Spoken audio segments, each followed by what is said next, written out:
नमस्कार दोस्तों, मैं Saroj Pande. Love the rare phenomenon. आज का हमारा विषय है प्रेम, एक दुर्लभ घटना।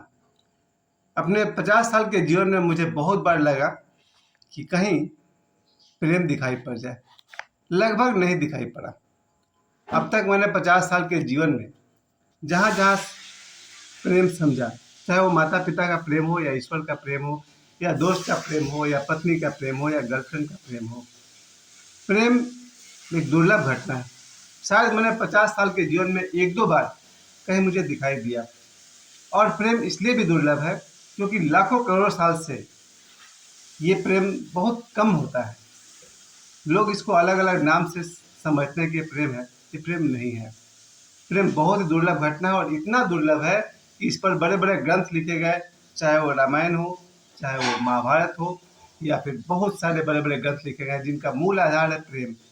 उसके बाद भी आज तक प्रेम एक दुर्लभ घटना बनी हुई है। और सबसे बड़ी जो इसकी ट्रेजेडी है, त्रासदी है, वो यही है कि प्रेम हमेशा खतरे में रहा है और मुफ्त में नहीं मिलता है।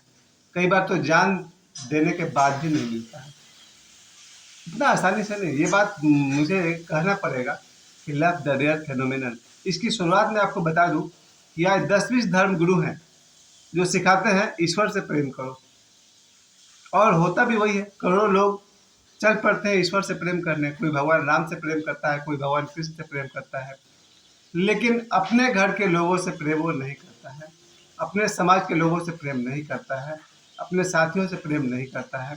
हाँ, ईश्वर को प्रेम करने चल पड़ा है। कोई भगवान शिव से प्रेम करने लगता है, कोई भगवान कृष्ण को प्रेम करता है। और ये एक आजकल तो ये समय ही चला 2024 में एक धारा चल पड़ी है, भक्ति धारा। ईश्वर से प्रेम करो। और जितने भी ईश्वर से प्रेम करने वाले को जहाँ तक मैंने देखा है, ये ईश्वर से तो प्रेम करते हैं और अपने आसपास खड़े लोगों को कुचल करके कभी भी आगे बढ़ सकते हैं। मैंने देखा है, जब बाबा बागेश्वर का कार्यक्रम में मैं गया था, सारे लोग ईश्वर से प्रेम करते हैं पर एक दूसरे से प्रेम नहीं करते। कोई नहीं चाहता है कि मेरे सामने कोई खड़ा हो जाए या कोई मेरे बगल में बैठ जाए। एक दूसरे के प्रति जो गला घोट प्रतियोगिता मैं देखता हूँ, यही बाबा बागेश्वर धाम जाने की मैं कई बार सोचता हूँ। पर जब मैं देखता हूँ मंगलवार शनिवार को वहाँ पर लाखों की भीड़, और कोई किसी को और दूसरे को आगे नहीं बढ़ने देना चाहता है, कहाँ है प्रेम? ईश्वर से प्रेम करो, ये बात तो जीसस से लेकर के आज तक सिखाया जा रहा है। उसके बाद भी मुझे लगता है प्रेम सिर्फ वही जाना है जिसने अपने भीतर ईश्वर को जाना है, और जिसको अपने भीतर ईश्वर मिल गए उसे दूसरे के भीतर भी ईश्वर मिल जाएगा, और वहाँ होगी प्रेम की घटना। इतना कठिन है ये मामला, बहुत दुर्लभ है, रेयर है। मैं तो कह रहा हूँ ना, 50 साल की उम्र में बचपन से लेकर आज तक मुझे हमेशा दिखता रहा, कहीं ना कहीं कोई कारण रहा है जिसको हम लोग प्रेम समझ बैठे। और वासना को प्रेम तो आसानी से समझ लेते हैं। कई बार तो मुझे लगता है इस आदमी से मुझे कुछ चाहिए, और उसके साथ उठना बैठना को हम लोग कहते हैं प्रेम। बचपन में देखते थे दोस्तों के साथ, किसी स्वार्थ को हम लोगों ने प्रेम नाम दे दिया था। कोई किसी से कुछ चाहिए, पैसे चाहिए या कुछ और मदद चाहिए, तो साथ उठने बैठने को हमने प्रेम समझ लिया था। इतना आसान नहीं है, बहुत ही दुर्लभ है। ईश्वर और प्रेम बहुत दुर्लभ है। कहते हैं ना, करोड़ों में से किसी एक आदमी ईश्वर को प्राप्त करते हैं, तो करोड़ों में कोई एक ही होता होगा जो प्रेम को प्राप्त करता है। लेकिन हर घर में, हर प्राणी को, हर जीव को आदमी तलाश तो रहा है प्रेम ही। बुरे से बुरे आदमी को भी प्रेम चाहिए, या फिर वो प्रेम का जीवन जीना चाहता है। दुर्लभ है क्योंकि प्रेम के साथ इतने खतरे हैं कि प्रेम के साथ जुड़ गया अपराध, लव एंड क्राइम। पिछले 2 साल में या 10-20 साल में मैंने पढ़ा है प्रेम के नाम पर कितनी सारे अपराध हो गए, कितनी हत्याएं। अगर मैं याद करूं 1980 से लेकर के आज तक कितने प्रेमियों की हत्या कर दी गई होगी, कितनों ने आत्महत्या कर लिया, कितने को मार दिया गया प्रेम के नाम पर, प्रेम के लिए। कैसे हो जाता है ये? आज भी मुझे, जो मैंने कहा आपसे कि लव द रेयर फिनोमेनन, वही कारण था। कुछ लोगों ने प्रेम को पाने के लिए जान तक दे दिया, फिर भी उन्हें प्रेम नसीब नहीं हुआ। अभी 2024 में आज के संदर्भ में कहता हूँ, करोड़ों लोग को लगता है कि हमें उससे प्रेम है, लेकिन 2 दिन बाद पता चलता है कि इसको किसी और से प्रेम है और उसको किसी और से प्रेम है, और फिर भी वो प्रेम नहीं है। शायद कुछ और है। चलिए ठीक है, जिसे आदमी प्रेम समझता है और प्रेम का धोखा साबित हो जाता है, इतना आसान नहीं है। प्रेम की का कोई प्रशिक्षण हो तो नहीं सकता था, लेकिन अगर दुनिया में किसी ने प्रेम सिखाया, भगवान राम को देखिए। और भगवान राम माता सीता के अगर उनके कथा को समझेंगे तो आपको वहाँ प्रेम दिखाई देगा। महाभारत काल में आप आएंगे, भगवान कृष्ण का तो पूरा जीवन ही प्रेम दिखाई देता है। उसके बाद भगवान बुद्ध को देखिए। भगवान बुद्ध के अगर आज तक जितने भी उनके शिष्य हुए हैं आज तक, उन सबको भगवान बुद्ध का प्रेम मिलता है। ये बात मुझे पर्सनली मालूम है। जब भी बुद्ध पूर्णिमा आता है या 25 दिसंबर आता है, कोई विशेष दिन में, मुझे लगता है कि बुद्ध तब भी प्रेम करते हैं और आज भी प्रेम करते हैं। या फिर जो भी है, बुद्ध के लेवल के जितने भी लोग हैं, भगवान महावीर हैं, देवराहा से लेकर के ओशो तक, इनका प्रेम प्रेम है। बाकी सब प्रेम पर मुझे संदेह है, मेरी अपनी राय है। और फिर भी मैं कहता हूँ, लव द रेयर फेनोमेनन।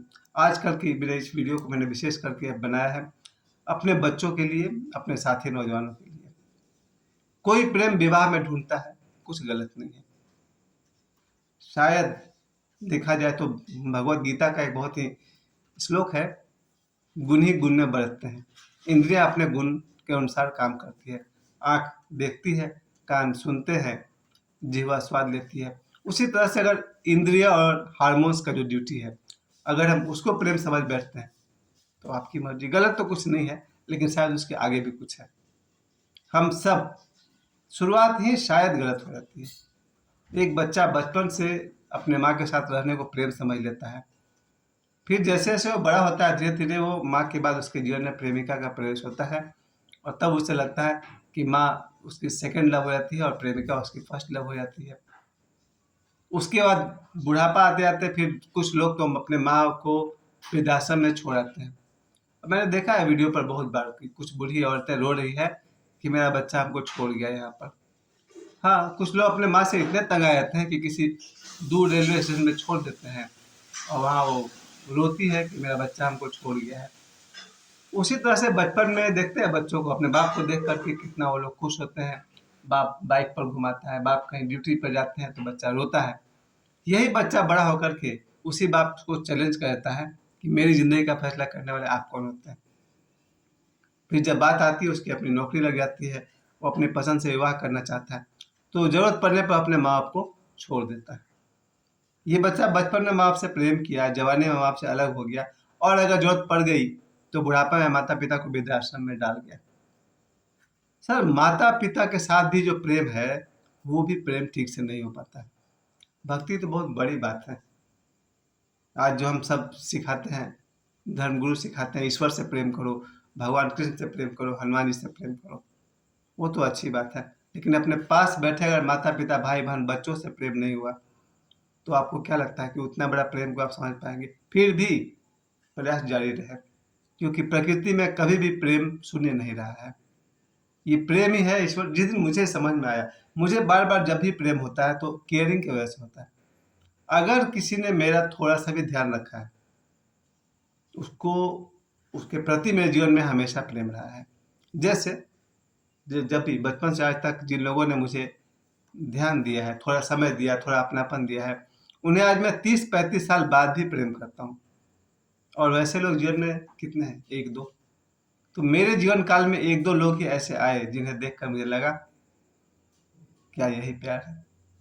खैर, प्रेम के पीछे कोई कारण तो होना ही नहीं चाहिए। अगर मैं ओशो से प्रेम की बात करूं तो 1990-91 से लेकर के आज तक अभी भी मैं ओशो का माला पहना हूँ, और सुबह से रात तक मैं उनके माला को, रात तक नहीं मतलब जहाँ तक हो सका सोने तक, उनका माला मैं पहन रहता हूँ, क्योंकि मुझे 1000 बार दिख गया कि ओशो मेरा बहुत ही ध्यान रखते हैं। और बहुत प्रमाण पूर्वक मैं कह सकता हूँ कि ओशो मेरा बहुत ध्यान रखते हैं। उनको शरीर छोड़े हुए आज लगभग 34 साल हो गया, 35 साल होने वाला है।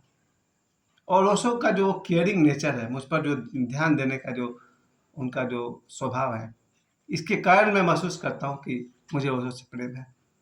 और जिन्होंने भी मेरा ध्यान रखा, चाहे वो मेरी माँ हो, मेरे पिता हो, मेरे भाई हो, मेरे बच्चे हों, मेरे दोस्त हों, मेरी पत्नी हो, इन सबको मैं कहना चाहता हूँ, मेरे लिए एक ही परिभाषा है केयरिंग इज लव। अगर आप किसी का ध्यान रखते हैं तो आप उसके प्रेम में हैं। फिर भी शायद प्रेम के विषय में चाहे कितना भी कालिदास का अभिज्ञान शकुंतलम पढ़ लीजिए, रोमियो जूलियट पढ़ लीजिए, मैंने तो वो किताब भी पढ़ी थी, विश्व प्रसिद्ध प्रेम कहानियाँ, पुस्तक महल वालों का था, लैला मजनू, श्री फरहाद, सबका जीवनी पढ़ चुका हूँ।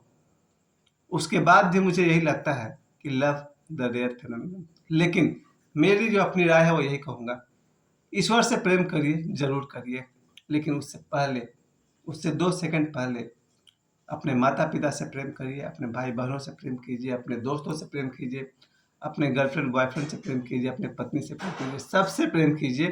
और एक दिन आपको पता चलेगा ये सब प्रेम के लायक ही नहीं है।